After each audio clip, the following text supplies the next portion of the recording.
রাসূল সাল্লাল্লাহু আলাইহি ওয়াসাল্লামের নাতি আব্দুল্লাহ বিনতে রুকাইয়া রাদিয়াল্লাহু তাআলা আনহু মাত্র ৬ বছর বয়সে কিভাবে মৃত্যুবরণ করেন?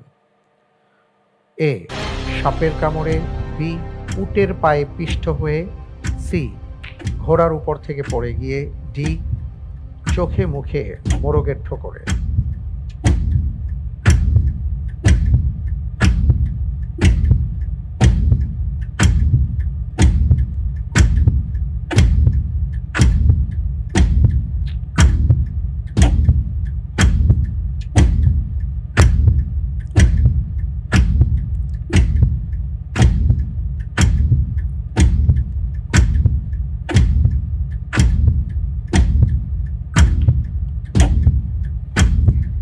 50-50 চান্স আছে।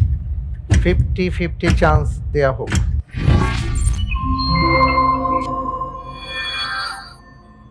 অপশন এ সাপের কামড়ে, অপশন ডি চোখে মুখে মোরগের ঠোকরে।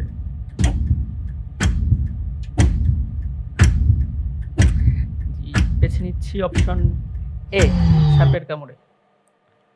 ফ্রিজ করা হোক অপশন এ সাপের কামড়ে। অবশ্য সময় শেষ হয়ে গেছে।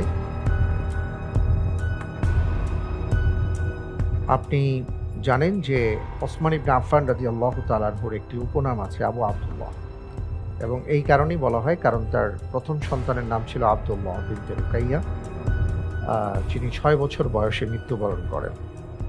প্রশ্ন ছিল যে কিভাবে তিনি মৃত্যুবরণ করেন, কী কারণে?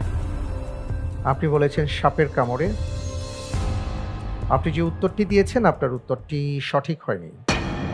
অপশন ডি চোখে মুখে মোরগের ঠোকরে। প্রথমবার আবিসিনিয়ায় হিজরতের পর ওসমান ইবনে আফফান রাদিয়াল্লাহু তাআলা আনহুর ঘরে এই সন্তানের জন্ম। তার যখন বয়স ৬, তখন একটি মোরগ তার চোখে এবং মুখে ঠোকর দিলে তিনি আহত হন। পরবর্তীতে তার চেহারাটা ফুলে যায় এবং একটা পর্যায়ে তিনি মারা যান।